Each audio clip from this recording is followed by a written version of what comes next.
السلام عليكم ورحمة الله وبركاته حبايبنا المتابعين. النهاردة إن شاء الله هنعمل حاجة ما عملناش قبل كده، منفردة شوية، ولكن هي بناء على طلب العميل إن إحنا نفذناها له زي ما هو كان عاوز. هو كان طالب اللي ديت عاوز يعملها شوازيه. طبعا القشرة ديت أو مصنع، قشرة مصمطة. أي قشرة مصنعات يا جماعة بتكون مصمطة. نسبة الثمرة فيها بتكون ما تتعداش ال5%. لكن طبعا الأول الطبيعي دايما بنقول يا جماعة أي شوازيه، هو طالب العميل طالب الشغل الشوازيه، دايما بنقول يا جماعة الشوازيه لازم قشر أو طبيعي. في ناس كتير ما تفهمش يعني ايه لازم قشر أو طبيعي. أولا حضرتك جمال الثمرة الطبيعي بيبان في الأول الطبيعي، جمال الثمرة بتاعت الخشب. تاني حاجة المسام بتاعتها غويطة جدا. بنشتغل براحتنا وفي الآخر بنعمل باتينة بتظهر بشكل جمالي وشكل محترم جدا. هنا اللي كلها سويد والبار بتاعه سويد، وقلنا له برضه ان لازم ان انت تلزق بس هو قال لك لا احنا شغالين على كده واحنا عايزينه كده، مفيش مشكله. خلاص طالما هو العميل مصمم على كده خلاص. طيبنا زي ما حضراتكم شايفين السيراميك كله تتييب كامل بعرض اكتر من 60 سنتي. الارضيه برضه بنتيبها. الجدار اللي بشتغل عليه بتيبه بحيث ان انا يكون عندي ما يكونش عندي اي نسبه خسائر ولا في سيراميك ولا في ارضيه ولا في اي حاجه. تمام. زي ما ندخل مكان نسيبه انضف مما اشتغلنا، عشان ناس كتير بتخاف ان احنا لو اشتغلنا على كده ممكن بنبهدل الارضيه او بيحصل فيها مشاكل. لا حضرتك، ده شغلنا ودي طريقتنا ان احنا بنتيب كل السيراميك، بنتيب الارضيات. ولو الحيطه متفنشه برضو بنتيبها كلها تتييب كامل. يبقى انا باخد تيب جنب الحلق اكتر من 60 سنتي من ناحيتين الاتنين، والارضيه شبه تتييب كامل. تمام.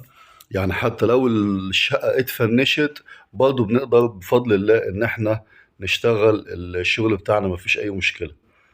لان ناس كتير بتكون خايفة من الحتة ديت. ان ازاي مثلا انت هتشتغل، طب انا عندي الحيطة متفنشة، طب مش عارف طب هنشتغل فين او الكلام ده. آه، فلا، كل حاجة ان شاء الله وليها حلها، وكل حاجة وليها الطريقة بتاعتها.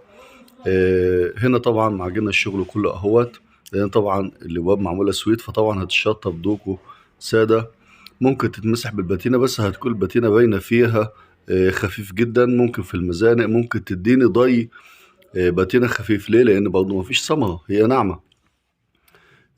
خاصه ان كان في عيوب كتير في النجاره واحنا دريناها ولمينا الدنيا بحيث ان احنا نداري الحاجات اللي كانت ورا النجار، لان كان في وصلات كتيره زي ما احنا شايفين كده، في وصلات كتيره خاصه في السيراميك بتاع الحمامات.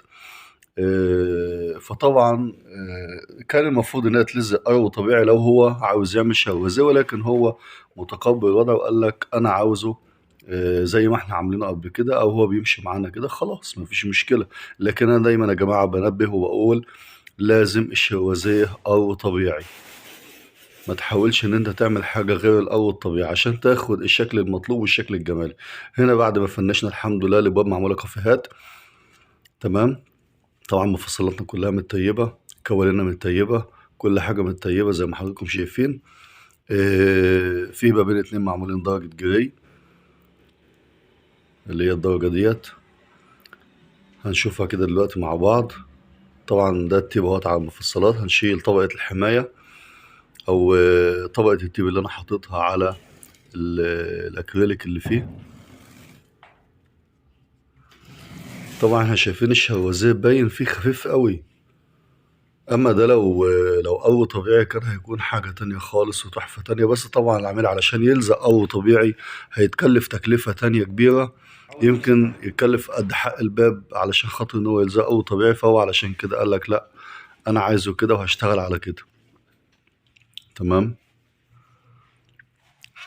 طبعا كمان بنكون متيبين حوالين الحلق طالما الشغل لسه ما اتشطبش، لسه الحيطة تحت التشطيب، فبنكون برضو واخدين تيب زي كده بحيث برضو اللي يشتغل ما يتأذيش من الشغل. اما لو الحيطة متفنشة تفنيش كامل بناخدها